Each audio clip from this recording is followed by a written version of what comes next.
ልጄን ስጠኝ እኮ ተረጋጊ። ልጄን ስጠኝ እኮ ስላልሰጠሁሽ ልጄን በጉልበት ነጠቅሽ። ተረጋጊ። ፈልጊው ከኔ ሰላማችሁ ይብዛልኝ። ውድ የዩቲዩብ ቻናሌ ቤተሰቦች ደህና ናችሁልኝ ወይ? እግዚአብሔር ይመስገን ከኔ ጋር ሁሉ ሰላም፣ ሁሉ መልካም ነው። በያላችሁበት የዓለም ዳርቻ ሰላማችሁ ትርፍ ይበልልኝ። ቤተሰብ የሩታ ልጅ መጥፋት ጉዳይ አሁንም እያወዛገበ ነው የሚገኘው። አብዛኛው ኮሜንታተር እንግዲህ ልጁ አልጠፋም እያሉ ነው። እኔ እናትን የምታክል ስንት መከራ ያየችበት እናት ስሙ አንፃር ስትረዱት በራሱ ከባድ ነው አይደለ? እንዴት አርጋ ነው ልጇ ሳይጠፋ ልጅ ጠፋ ብላ በዚህ ልክ እንደዚህ የምትሆነው? ይሄ እኮ ማሟረት ይባላል አይደል እንዴ? አሁን እኔ ያልተዋጠልኝ ነገር ሩታ ይሄን ያክል ጨካኝ ሆና ልጇን ደብቃ ልጅ ጠፋ ልትል አትችልም። ለምን? ምን ልታገኝበት? ከንቱ ድካም፣ ጩኸት፣ መልፋት ዝም ብሎ በባዶ እኔ ቤተሰብ አልተዋጠልኝም። ሆነን ለመናገር ሩታ ይዛ የመጣችው ሌላ አዲስ አጀንዳ ነው። ልጁ አልጠፋም የሚል ሰው በዛና ይሄን ሐሳብ ሁሉም ሰው እንደዛ ስላለ እኔም የዛ ሐሳብ ተባባሪ መሆን አልፈልግም።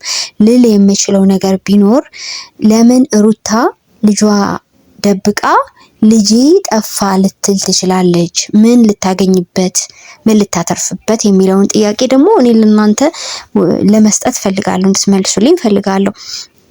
ከዛም ባለፈ ቤተሰብ ቆይ ሩታ ልጇን የወለደችው ብቻዋን ሰርታ ያመጣችው እሷ ነች እንዴ? አባት የለውም እንዴ ልጁ? ልጅክ የለም በቤት ውስጥ መታ እህትክ ቡዜ ወስደዋለች ሲባል ዛሬ ላይ እህቱን ነፃ ለማድረግ እሱ ከቡዜ ጋራ አብሮ መጥቶ ለቡዜ ጥብቅና መቆም ነበረበት። ልጄ ጠፍቷል ብሎ እሱ አብሮ ቢያንስ እንደ አባት እንዴት ሲጨነቅ ማናየው? ግድ የለም እሺ ሩታ አውቃ ሊሆን ይችላል ብሎ ያስብ። እንዴትስ ሊያስብ ይችላል? በልጅ ትመጣበታለች። ይሄን ያክል ልጅ ጠፋ ብላ የምታሟረት እናት ናት ሩታ። ምን ያክል ሉሌ እንደምትወደው ምን ያህል እንደምትንገበገብለት እያያችሁ ነው አይደለ? ለልጁ ኬርለስ የሆነው ግድ የማይሰጠው በተቃራኒው አብርሃም ሆኖን ያገኘ ነው። አሁን ለምሳሌ ትናንትና እነ ኢፋ ቤቱ ሲሄዱ ማናት ሄርሜላ ቤት ሲሄዱ ጋቢ ለብሶ እየተሟሟቀ ነበረ ከሄርሜላ ጋራ። ልጅ ጠፋ እንዴት ልብ ያርፎ ይቀመጣል ብሎ እንዴት እንዳባት እንኳን አልተጨነቀም። እኛ የኢትዮጵያ አባቶች ለልጆቻቸው ምን ያክል መስዋዕትነት እንደሚከፍሉ እንደሚጨነቁ እናውቃለን። አብርሃም ምን አይነት ልብ ቢኖረው ነው ይሄን ያክል እንደዚህ ድንጋይ ያደረገው? ሄርሜላን በነገራችን ላይ እንደ እውነቴን ነው የምለው ምንም የፈለገ ሎሌን ባትወልጂም እናቱ ባትሆኝም ይሄ ያጠገብሽ ያለው ውሽማሽ እኮ ልጅ ጠፍቶበታል አይደለ? አንቺ እንኳን እንዴት አልተጨነቅሽም? ለነገሩ ሄርሜላ ትዳር ያፋታች ሴት፣ ትዳር ያለያየች ሎሌን ያለ አባት ያስቀረች ሴት ናት እኮ። ምን ሆኜ ነው? እኔ ደግሞ የማይኬድ ቦታ ነው የሄድኩትኝ። ወደ አብርሃም ስመለስ ግን አሁን አንተ ይሄን ያህል ሴት ስር ገብተክ የምትሽለጠለጥበት ሰዓት እኮ አይደለም። ሁሉ ነገር እኮ ጊዜና ሰዓት አለው። መቼስ ያው ዝሙት ነው እያሳየከን ያለከው፣ ከአንድ ሴት ወደ አንድ ሴት መገለባበጥ። ምንም አዲስ ነገር በአንተ ህይወት ውስጥ አላየንም ከዝሙት ውጪ። እና ይሄን ዝሙትክን እንኳን አደባባይ ሰው እንዲያለ ከማረግ ይልቅ በዚህ ሰዓት የአብራክ ክፋይ ጠፋ ተብሎ እንደው ሌላው ነገር ውሸት እንኳን እንዴት የአባትነት ልብ ቻለ ነው? ሩታ ልጅ ደብቃ ልጄን ጠፋኝ ብላ እንዲ ሚዲያውን የምትቀውጥበት ምክንያት ምንድነው? እኔ አይምሮ ያልቀበላለልኝ። ይቅርታ አድርጉልኝ ቤተሰቦቼ። እኔ ልጅ ቢኖረኝ ለልጄ ይሄን ያክል አላማረትበትም። የፈለገ አንገቴ ቢቆረጥ እናት ለልጇ መስዋዕት ስትከፍል ነው እንጂ የምናውቀው እናት ልጇን ደብቃ ልጄ ጠፋ ብላ እንደዚህ ሚዲያ ላይ ስታለቅስ አትገኝም። በተቃራኒው ደግሞ አብርሃም እንዴት ይሄን ያህል ድንጋይ ልብ ይሆናል? የፈለገ ቢሆን በቃ ለሉሌ ፍቅር የለውም ይሄ ልጅ ቤተሰብ። በቃ አሁን አንድ የተረዳሁት ነገር ምንድነው? ሉሌ በጣም አሳዛኝ ፍጡር፣ በጣም የማይገባ አባት እንደተወለደ ነው የተረዳሁት። ለምን መሰላችሁ?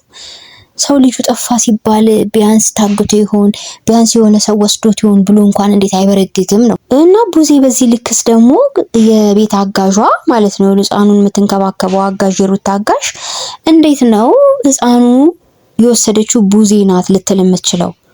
በምን ኬዝ ማለት ቤተሰብ እሷ ባትወስደው ልጅቷ ለምን እሷ ወሰደች ብላ ትናገራለች?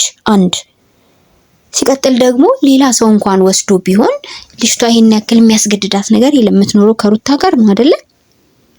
ለሩታ ነው ሁሉን ነገር ኃላፊነትም ጨዋነትም ታማኝነትን ማሳየት ያለባት ብዬ አስባለሁ። ስለዚህ ቡዜ ልጁን ካልወሰደችው የሩታ ልጅ ማን ወሰደው? ሩታ አውቃ ነው እያበደች ያላችሁ ነው የምትሉት። በጣም ኮሜንታተሮች አስደንግጣችሁኛል። አንድ ሰው ሩታ አይዞሽ ልጁን ማን የወሰደው ብሎ ወደ ጥያቄ እንኳን ይሄድ የለም። አይዞሽም ያላት የለም። አብዛኛው ሰው ልጁ አልጠፋም የሚል ኮሜንት ነው ያለው። በራሴ ቦታ እንዴት አርጌ ነው ያንን ነገር መቀበለው እየሳስብ እኔ እናት ብሆን ልጅ ቢኖረኝ ልጄን በዚህ ልክ ሳይጠፋ ጠፋ ብዬ አላሟረትበትም። ፈለገ ነገር ቢመጣ ይሄን ያህል ሩታ ከአብርሃም ጋር ጭቅጭቅ ፈልጋ እንዲህ ማልቀስ ፈልጋ ነው እያላችሁኝ ነው? አረ ቤተሰብ አይዋጥም። ከዛ ባለፈ ግን ያው ግልጽ እኮ ነው የአብርሃምም የቡዜም ልብ በጣም ድንድን ያለ። በስማ ወይኔ አስፈራችሁኝ። ኢሞሽናል የሚያረጋችሁን ነገር ስታዩ አችሉም። እንኳን ለወዳጅ ለጠላታችሁም በዛ ልክ ቆማችሁ እንደዛ ድንድን ብላችሁ። አብርሃም ደግሞ ደስታ ላይ ነው ያለው። ፌሱን ስመለከተው አቅርቤም የሚያናገራቸውን ነገሮች ሳይ ደስተኛ የሆነ ፊት ነው የሚታይበትና እኔ እንደውም ሳስበው አብርሃም ነው ይሄን ሴራ እየሰራ ያለው። እኔ ቡዜ ናት ብለን ነበር። ቡዜ ተባባሪ ልትሆን ትችላለች፣ ሜቢ እሷም ልትሆን ትችላለች። አሁን እኮ እርግጠኛ ሆነን መናገር አልቻልንም። እኔ ግን ቡዜ ልጁን ወሰደች ስትል ሩታ እርግጠኛ ሆኜ ትላንትናም ቪዲዮ የሰራሁበት ዋናው ምክንያት ከትላንት ወዲያ አንደኛ ነገር አጋዤ ቡዜ መታ ልጁን ወሰደች አለችኝ ብላ ሩታም ስለተናገረች ቡዜን ወስዳለች ብለን እንድንጠረጥር የሚያደርግ ድርጊት ከዚህ በፊት ስለሰራች ነው። ቤቷ ድረስ ሄዳ ልጅሽን ሲጭኝ ቤተሰቤ ቤት ይደግ እናት አባታችን ቤት ይደግ ብላ አውጥታ በድፍረት ከዴቭ ጋር የጠየቀቻት ሴት ናት። ስለዚህ ቡዜና ለመጠርጠር አይቻልም። ከዛ ባለፈ ግን እኔ አብርሃምን ጠርጥሩት። እንዲያውም በጣም ፎከስ አድርጋችሁ አብርሃም የሆነ ጌም እየተጫወተ ነው፣ የሆነ ጌም ላይ ነው። ምንም አልመሰለውም። በጣም ፈታ በጣም ደስተኛ ሆኖ ነው ያለው። ሜቢ ሌላ ሰው ጋር ይሆናል ይሄ ልጅ በአብርሃም በኩል ሆኖ ወደ ሌላ ሰው እንዲሄድ አድርጎት ሊሆን ይችላል። ግን ቆይ ይሄ አንድ ፍሬ ህፃን ልጅ የ6 የ7 ወር ጨቅላ ህፃን ልጅ ምን በወጣው ነው በእናንተ የተነሳ ማዕከል ቤት የሚሰቃየው? እንደ ወዶ ፈቅዶ ወደዚህ ምድር አልመጣ፣ በእናንተ ምክንያት ነው የመጣው አይደለ? ይሄ ህፃን ለምንስ ነው የሚሰቃየው በእናንተ ኪዝ? የምሬን ነው። ምን አይነት ያልታደለ ልጅ ነው ይሄ ልጅ? በጣም ከባድ እድል። አባት በህይወት እያለ ልጁ ጠፋ ሲባል የማይደነግጥ አባት። ልጅ ጠፋ ስትል እኮ እኛ ከሩታ ጋር አብረን ተጨንቀናል። እንዴት ነው አብርሃም ለልጁ የማይጨነቀው? ተዋቸው እነ ቡዜ ምናምን ተዋቸው። ድሮም ነግራችኋለሁ፣ ቡዜ ምንም አይነት ርህራሄ የሌላ ሴት ናት። ለሩታ በተለይ ሲሆን ማለት ነው። ለልጇም ቢሆን ፍቅር ስትሰጠው ክብር ስትሰጠው አይተን ሰምተን አናውቅም። እንደ አክስት ሆናለት አታውቅም ብያችኋለሁ በቀደም። ስለዚህ አሁን ላይ በምን ሚዛን ነው አብርሃም? ምንም ቢሆን እኮ ደም አለበታ እዚህ ልጅ ላይ። በቃ ለልጅ ግን ፍቅር የለክም ማለት ነው። ለሩታ እንዳለክ ጥላቻ አሁን ላይ ላመጣው ጥላቻ ለልጅም እንደዛው ነው ያለ ማለት ነው። የልጅ መኖር አለመኖር ምን ደርሶበት ነው ምን አጋጥሞት ነው የሚል ነገር ጭራሽ በጭንቅላት ውስጥ አልፈጠረብም? በአሁን ሰዓት ላይ እኮ በህፃን እኮ በጣም ብዙ ድርጊቶች እኮ ይሰራል። ልጆቻችሁን ካልተንከባከባችሁ ካልጠበቃችኋቸው በልጆች ላይ የሚደርስ እገታ፣ በልጆች ላይ የሚደርስ ብዙ አይነት ግፍና በደል አለ። ጊዜው እኮ ያስፈራል አይደል? ቤተሰብ እንዴት ነው አብርሃም እንደ አባት ያልደነገጠው? እኔ እናንተ ኦዲየንሶች ነው የምጠይቀው፣ ጥያቄ ነው የምጠይቃችሁ። እንዴት ምንም ነገር አልመሰለውም? ፊቱ ላይ የምታዩት ደስተኛ ነው። እንዲያውም ሩታ በተበሳጨች ባለቀሰች ቁጥር እርካታ ነው እያየሁበት ያለሁት። ይሄ እኮ የሰይጣን መንፈስ ነው አብርሃም። እንዴት ሰው በዚህ ልክ አንድ ሰሞን ስንት ነገር አብራት ያሳለፈውን ማሬ ወለላይ ሲላት የነበረችውን ሴት አሁን ላይ ስታዝን ስትከፋ ስታለቅስ እያየ ደስ ይለዋል? በምን ሂሳብ ነው? ምን አይነት አንተ አሪውሶች ናችሁ ግን? የምሬን እኮ ነው። ይሄ እኮ በጣም ጭካኔ፣ በቃ ጭካኔው ራሱ ስም ታጡለታላችሁ እነሱ የሚያሳዩት ነገር። ስማብ ወይኔ አስፈሪ ፋሚሊ ናችሁ በእውነት በእውነት በጣም በጣም አስፈሪ። እኔ ሩታ ከዚህ በኋላ እንዴት አርገሽ ነው ሉሌስ ቢገኝ ልጅሽን ማሳደግ ያለብሽ? ሉሌስ የት ነው የገባው? ማን ነው ያገተው? ታግቶም እኮ ሊሆን ይችላል የልጅ ቤተሰብ። ማን ነው ድራማውን እየሰራ ያለው? የአብርሃም ነገር አጠራጥሮኛል እኔ ቤተሰብ። ፊቱ ላይ ታችሁት ከሆነ ቅልብልብ ያለና ደስታ ነው የሚታይበት። አንድ ሁለተኛ ነገር ልጅ ጠፍቷል ተብሎ ሄርሜላ ቂጥ ስር ገብቶ ቁጭ ብሎ ነው ያገኘነው ትላንትና ወዲያ። ይሄ ሰው ነው ታዲያ? ይሄ ሰው ነው ታዲያ? እንዴት እንደው ህሊና የሌለው አባት። መቼስ አንድ ጊዜ ልዑል አባት የልዑል አባት ተብለካል። መቼስ ካንተን የተፈጠረውና ይሄ ልጅ መሆን የማይገባው አባት እውነት በሉሌ ላይ እየደረሰ ያለው። ለማንኛውም ቤተሰብ ማለት ነው እናንተ እንዴት ታስባላችሁ? ማለት ሩታ እንደ እናት እኔ ይህን ጭካኔ ታደርጋለች ብዬ አልደመድምም። በቃ አሁንም አላማዬ አቋሚ ይሄ ነው። እኔ አላቅም ነገ የሚፈጠረው ወይም ደግሞ ዛሬ ምን እንደሚፈጠር አናቅም። ግን እንደ ሴት በልጇ አትጨክንም ሩታ፣ በልጇ ላይ አትቀልድም ብዬ ስለማስብ ነው።